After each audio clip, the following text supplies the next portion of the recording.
In this chapter, I am going to talk about the Diamond DV20 Katana airplane.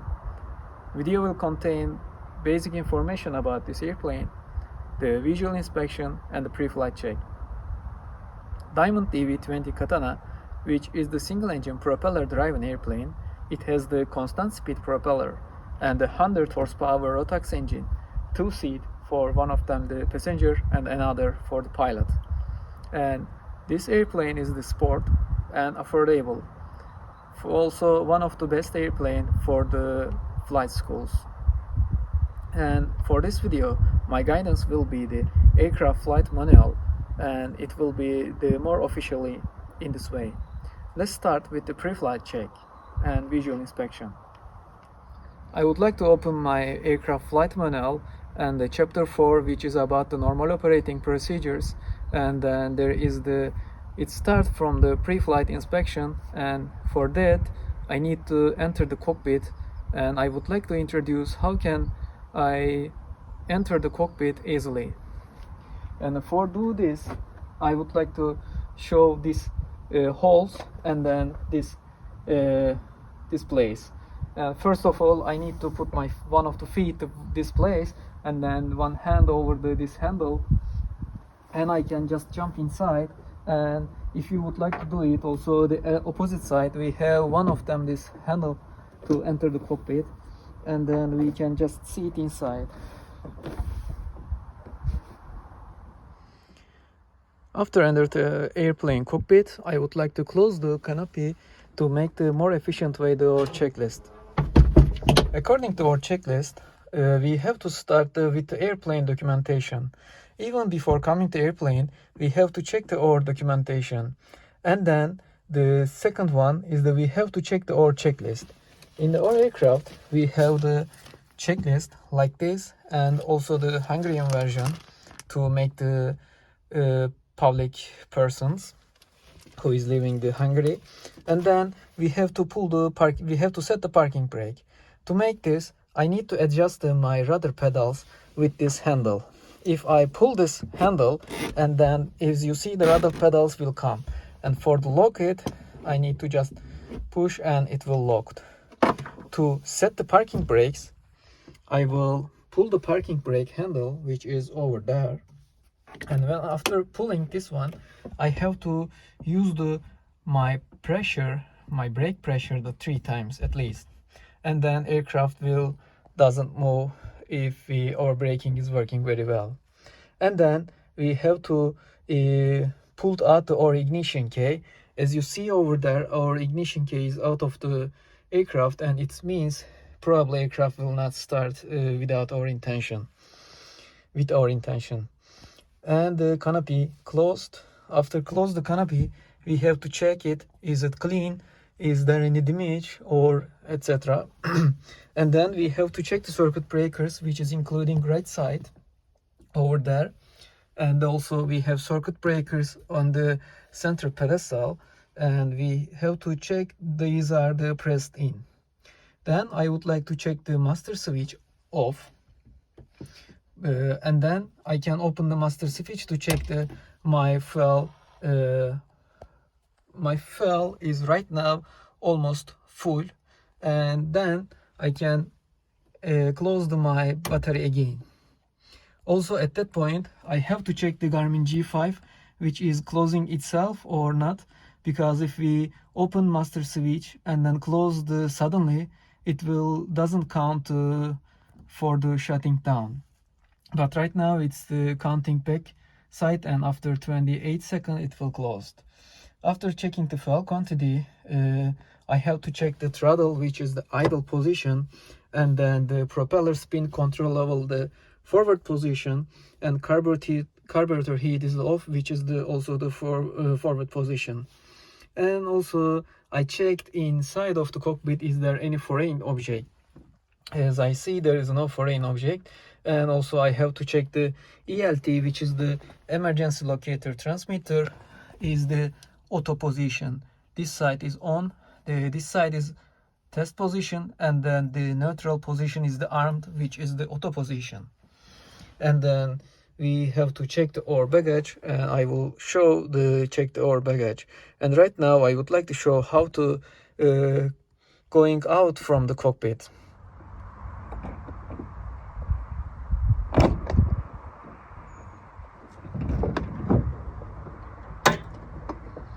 After opening the canopy, we are still able to use the ore holes, which is one of the left, one of the right side, and thanks to this hole I can pull myself out, and then I can put my feet over there, and then I can just jump out from the cockpit, and it's the best way to getting out from the aircraft.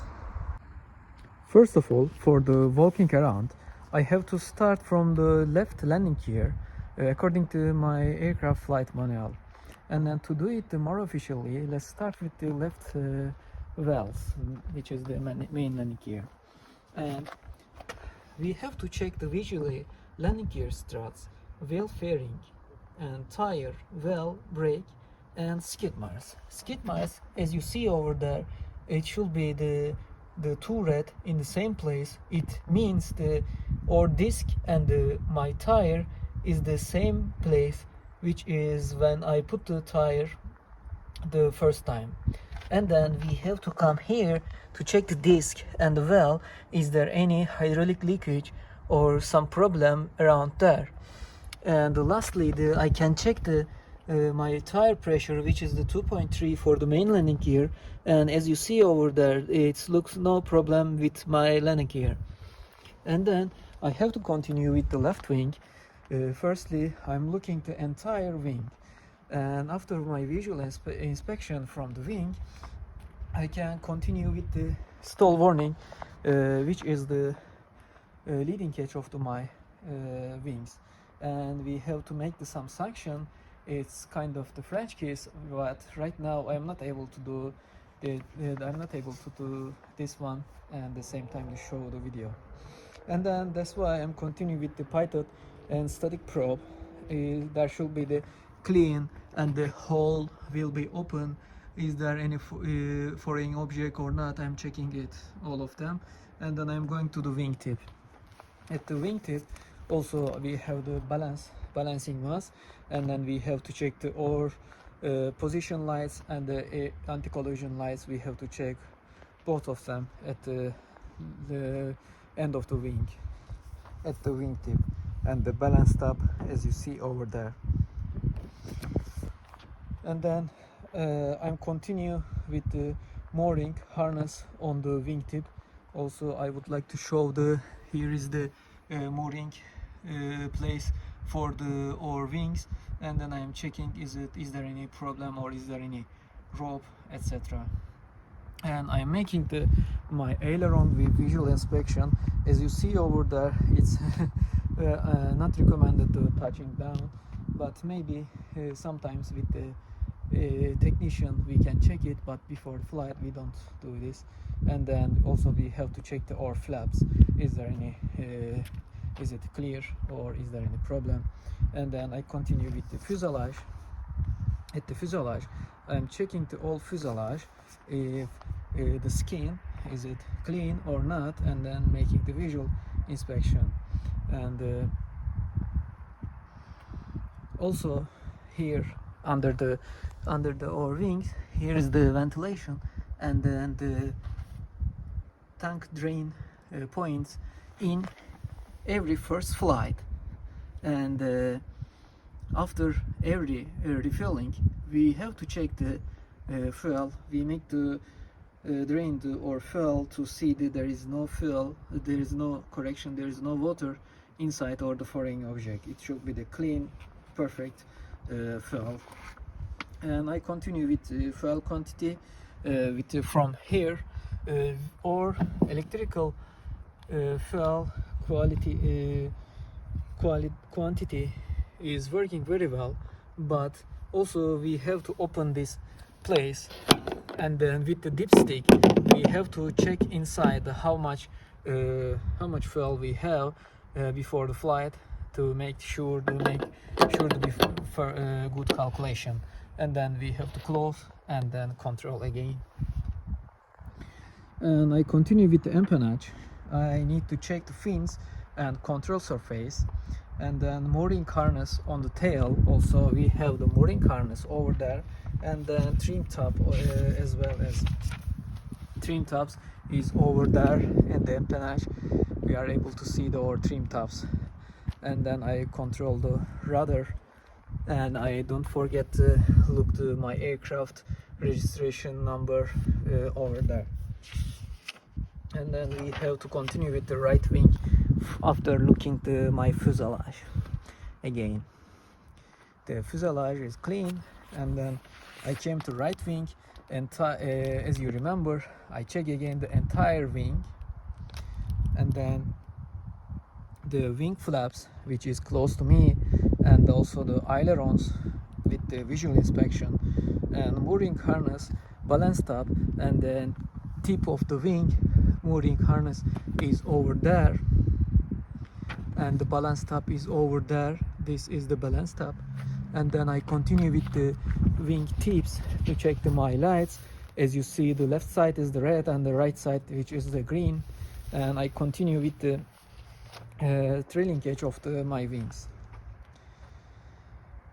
And after checking the trailing edge, I came to right main landing gear to check it.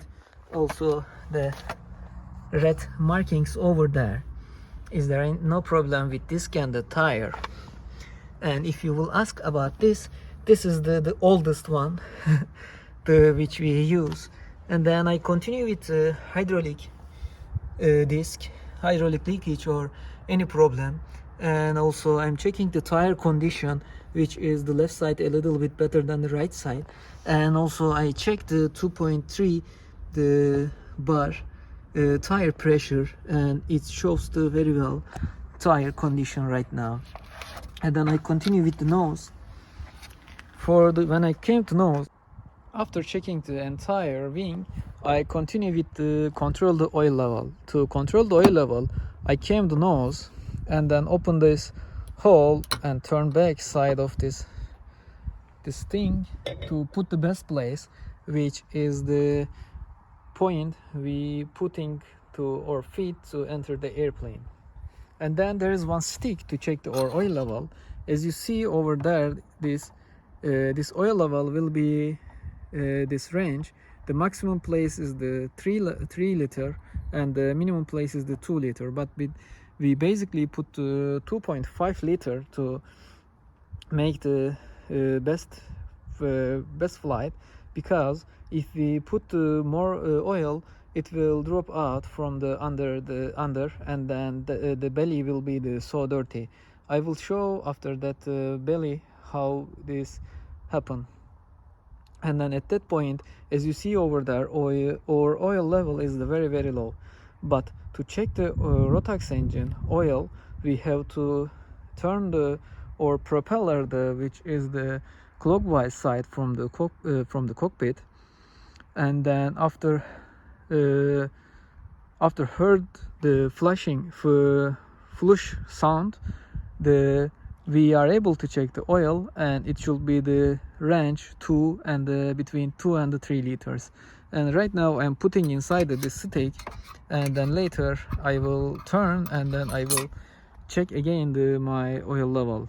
And also for when turning your propeller, when spinning your propeller, this cover should be open to heard the sound, which is the flush sound. Also there is the coolant level, and then I have to check with the stick to our coolant liquid. And then I continue with my propeller. Is there any damage or something like the problem? And after checking the propeller, we have also some lights over there, and then also we continue with our nose tire, and we check is there any problem with the tire, is there any damage, or the pressure, which is the nose gear pressure 1.8 bar. And then we are finishing our pre-flight check and walk around. If we put more than 2.5 liter oil, this oil will be removed from there and then our aircraft belly will be like this. Also, I would like to ask to you, please make the comment, what is these tapes we use for the winter operation and why we are using this tape. And lastly, I would like to show the oil level after the turning the propeller on the ground, and as you see, the range will increase, almost show the 2.7 liters oil we have. And after putting this dipstick inside, and please don't forget the cover, and then after closing the cover, we have to make the parallel to our wing, and it should be this way because the wind is coming from this direction, and it's the good way for the aerodynamic, and then it's hard to open again.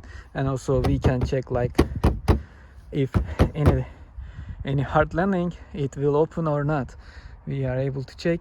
And then after that we finish our walk around pre-flight check and then visual inspection, and we are ready for the flight.